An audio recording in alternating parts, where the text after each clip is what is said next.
before you go out and get there on stage, you're probably wondering, how am I going to create a connection with this audience?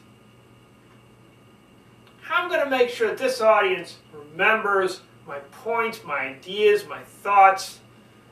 How do I get this audience involved and really interested in things? Maybe even thinking, there's so many distractions. There are PDAs, there's cell phones, there's iPads, iPods, all sorts of things. Why should the audience pay attention to me when there's all this other stuff going on? How do I get the audience to pay attention to me? And really focus on me and get that important message so their lives can be better.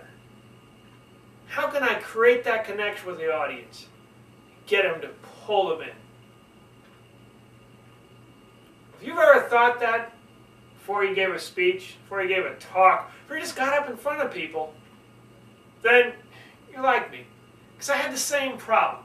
How can I get that connection with the audience? Every speech, how do I get a connection with the audience? And sometimes it would go okay, and sometimes it wouldn't, but I didn't have a process. I didn't have a plan. I had no clue how to make sure that it happened every time. I was always creating that connection. And then, a while back, I discovered a person, Craig Valentine. Craig Valentine's a world champion speaker, and the short version of that is that he just spoke out, did very good in a speaking contest. Won a speaking contest, a worldwide speaking contest, he won it. So, he can speak.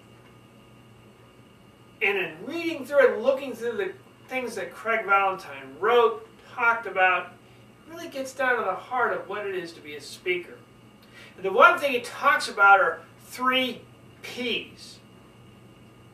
3 P's. And all that means is that there are 3 things, each beginning with the letter P, which are incredibly important in creating that audience connection. If you don't understand how the 3 P's work, then you're struggling. You go from audience to audience, just as I did, wondering, how am I going to make this audience connect? How am I going to pull this audience in? How can I really get this audience to work?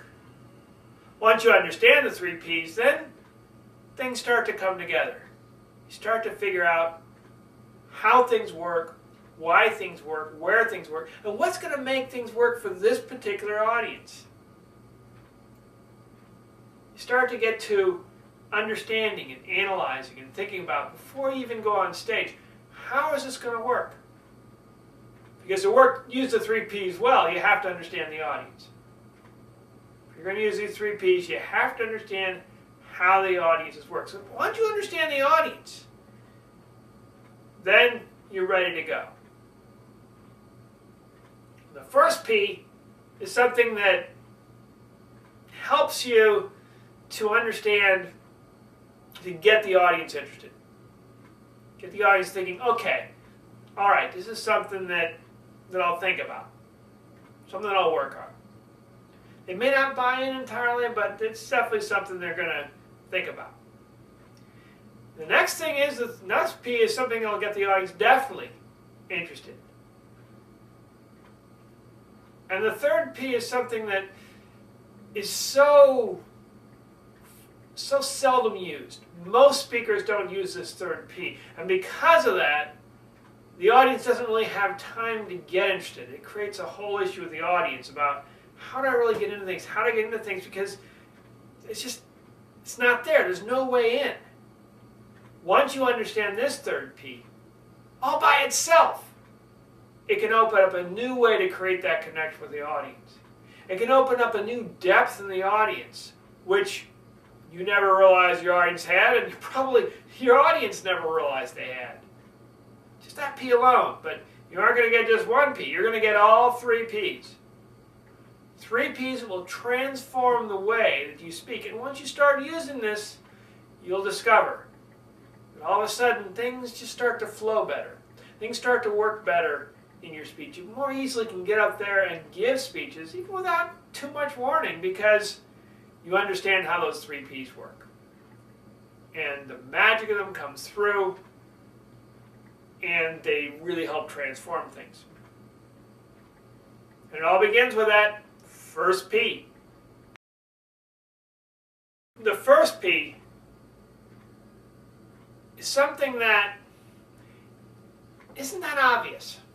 And many speakers just don't understand this.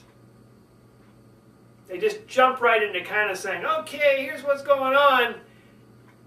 And they don't answer an important question in the audience's mind. Because your audience is thinking. Your audience is always thinking. There's one question in the mind that goes through them. And the first P answers that question.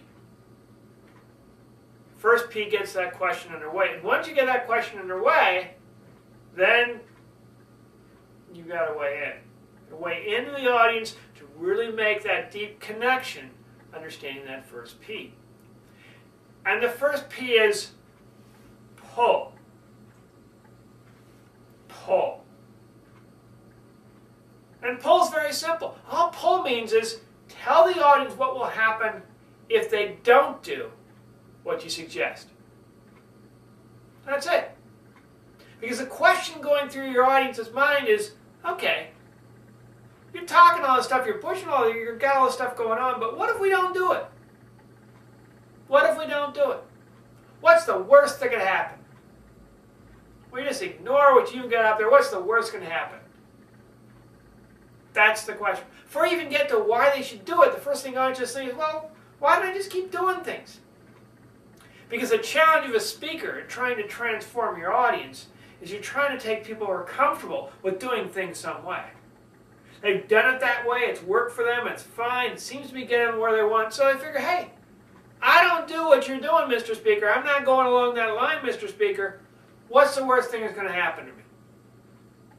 And the pull is simply where you say, this is what's going to happen if you don't get this. And to make the pull effective, you have to understand what it is the audience fears.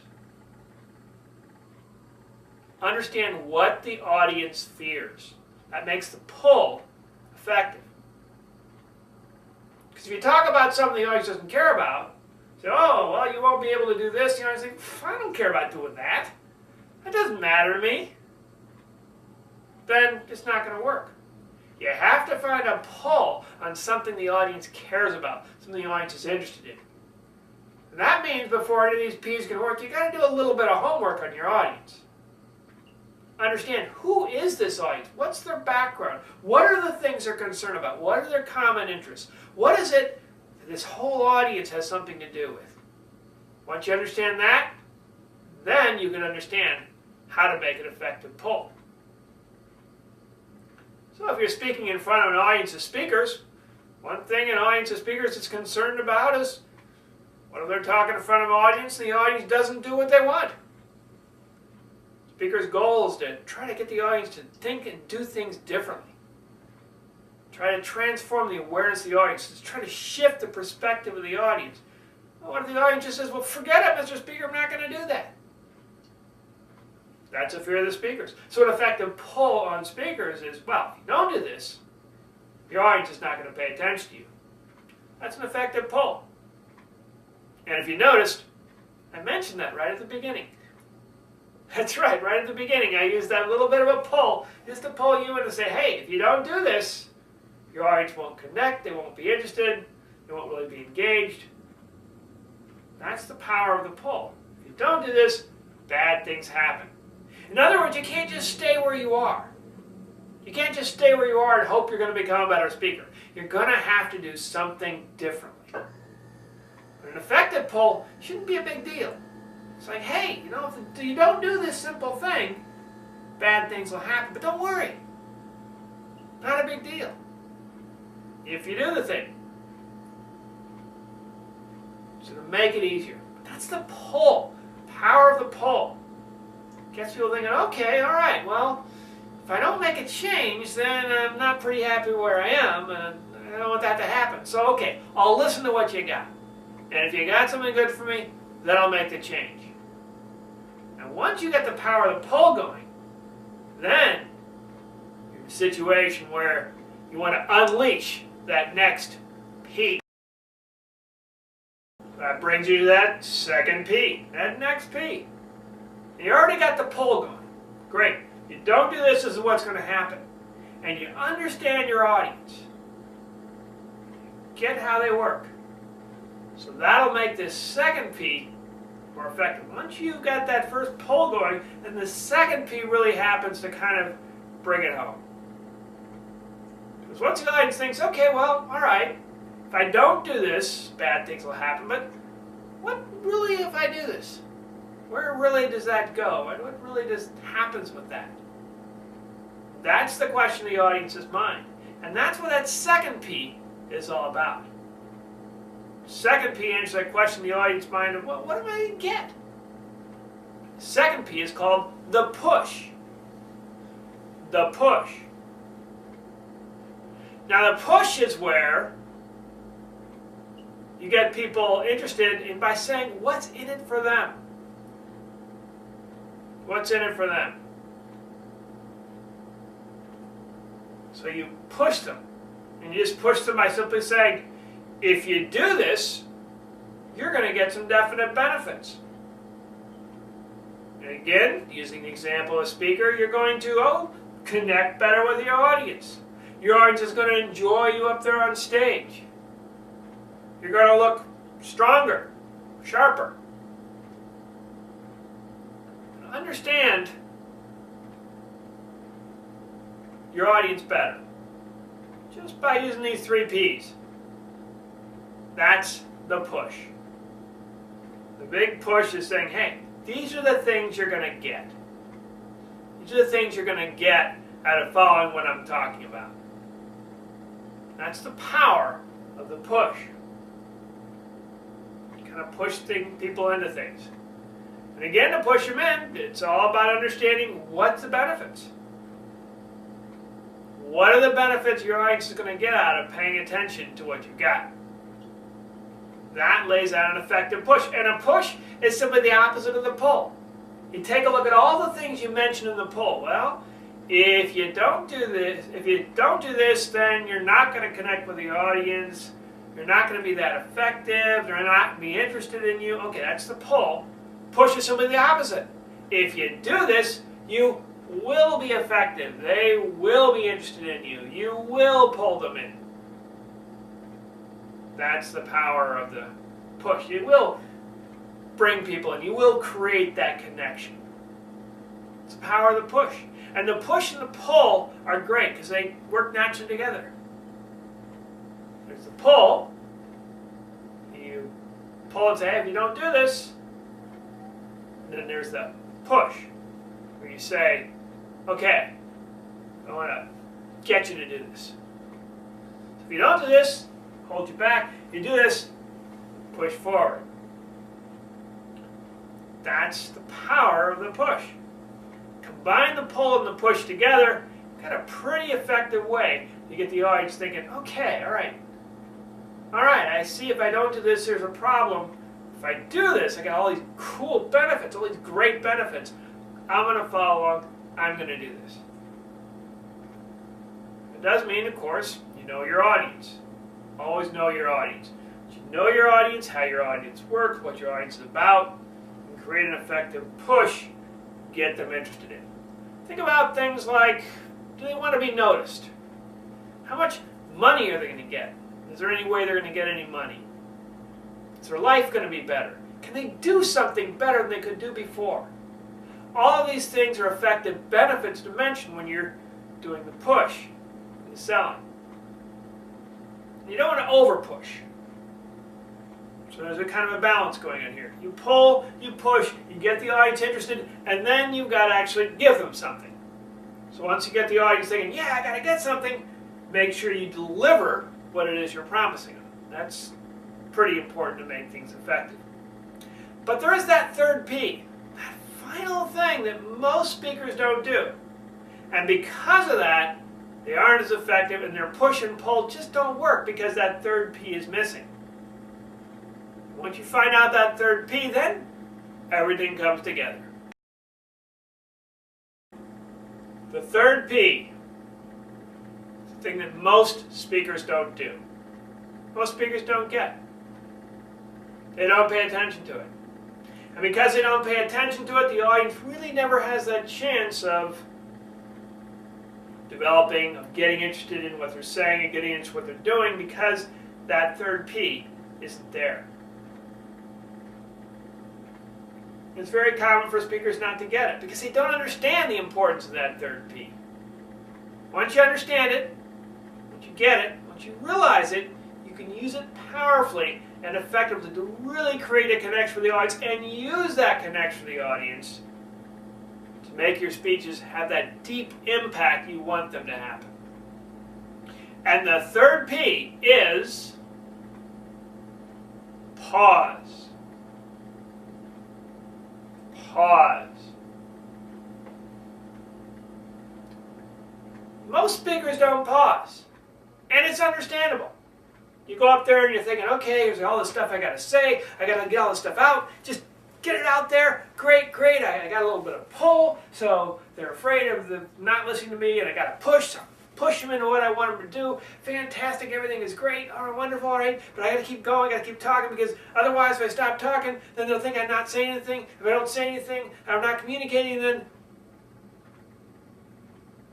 the problem is the audience learns on the pause. You learn on the pause. You take things in when there's a pause, when there's a moment for your mind to sit still. And most speakers don't get that. So they'll go through, they'll do maybe a really great pull, scare their audience, a really great push. Their audience thinks, yeah, great. And they'll just bombard their audience with so much stuff. They'll just throw so much stuff out there. The audience is thinking, wow, wait a minute here. Got a lot of stuff, but I'm just overwhelmed. When they leave, they think, well, there's a lot of stuff in there. I got this huge book and all these things, but I think I learned something, but I don't know what it is. Pause. Pause. So a little bit of pause allows that lesson to sink in, allows that lesson to get through, and it makes your pulls and your pushes that much more effective. It makes your pulls and your pushes work. So when you combine your pulls and pushes with a pause, that's effective. As you've noticed, throughout this entire talk, I've been pulling and pushing all along. That's the way to do it. That's to get people involved. That's so they know what's in it for them. So I'll start out by saying a big pull and saying, well, if you don't do this, as a speaker, you aren't going to create a connection. You're not going to make things happen. You're making mistakes most speakers make. But if you do this, you're going to create that connection. You're going to be a better speaker, more engaging. The audiences are going to pay attention. They'll listen and they'll learn something and take something away. With the pause. Puts it all together. So you've got the pull, you've got the push, you've got the pause. Pausing is powerful. Now, of course, there is a balance there. If you start pausing for, a minute, 2 minutes, 3 minutes, they'll probably think you've forgotten what you're going to say. And if you actually do pause that long, most likely you did forget what you're going to say. Remember, to pause, it's not a stop. So you want to pause, and then move on to something else. But just pausing will set you apart from most speakers. Because most speakers are just so busy slamming out that information to you, getting that out to the audience, that they never really stop and think, okay, are they getting it? Is it sinking in? Am I really getting across here? If you pause, it sets you apart from most speakers, and it also says you're considerate. You let people think about things. Let it sink in just a little bit. Because everyone, your audience, needs that time for things to sink in. It also gives you a chance to get a breath, to relax, and to focus on what you're going to say next. The audience is learning in the pause. In the meantime, you're setting up the next thing you're going to say. And those are the 3 Ps. Begins with the pull. And the pull simply is saying, if you don't do this, bad things are going to happen. Simplest way to put it. If you don't do this, bad things are going to happen. And that's because the question going through your audience is, well, why should I even bother making a change? Why should I change? Everything seems pretty good to me. Why should I bother doing this? That's what's going through people's minds. So break them loose from that idea. Say, hey, you just can't sit still. Because it's not an option. Bad things will happen. Better you know your audience, the more effectively you can pull. The push is where you say, hey, if you do this, good things will happen. Everything will just start to work out. And some of the things you can talk about is how they'll look better. People will pay attention to them. They'll be stronger, more noble. Something will change in them that people will notice. Also, dollars and cents work very well. How do you save time? How do you save money? If you can talk about that, very effective. So when you say, hey, these are the things you're going to get, mention those sort of things. And talk about how their life will improve, how their life gets better. And give them a process for working through things. These are all great ways to talk about things in a way that pushes your audience into what you want them to do. Benefits are very important. Just sell those benefits. Here are the things you're going to get. Really important. But that final thing, things that most speakers don't get, is the pause. Pauses are powerful because you learn on the pause. Speakers talking about all sorts of things, back and forth, blah, blah, blah, blah, blah. You're going through your mind thinking, okay, once they take a breath, I'll start thinking. When they finally take that breath, then it sinks in. You think, okay, all right, I got it. I know what that means. And most speakers don't do that. They're too nervous, or they're too egocentric, or they're too busy trying to just throw all this stuff out at the audience. They don't care about the pause. Pauses don't matter. And yet pauses are so very important because they indicate, hey, what I'm saying is take a little bit of time to comprehend, a little bit deep. It's all right. Let it sink in. Just let it sink in. So, having talked about the pull, the push, and the pause, I finish up my speeches as you finish up your speeches with a pull, a push, and a pause. See if you can figure out which one is happening. So if you don't use the 3 Ps, you find out you're disconnected with the audience. You just don't know quite what to do in front of the audience. Maybe you look at people and you're seeing that kind of blurred, confused look because they don't really know what's going on. Afterwards, you notice people seem to be doing the same sort of thing. They walk away and saying, well, interesting, but it's not for me. I don't think I'm going to do that. It's just not going to work for me. I'm perfectly happy doing the same thing I've always done. If you guessed that was a pull, you're correct. If you don't do this, bad things happen. Now the next part is, see if you can figure it out or remember it.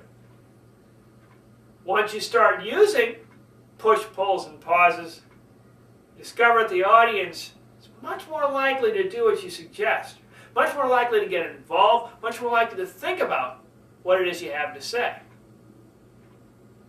And they'll get involved, they'll get interested, and maybe afterwards you hear, hey, that's an interesting idea, maybe I'll try that. But with the pause, everything comes together. Because they get a chance to let it sink in and let it learn. So the previous one was the push, this is the pause, and those are the 3 Ps. So for your next speech, find out the powerful way to transform your audience and create that connection with the magic of the 3 Ps.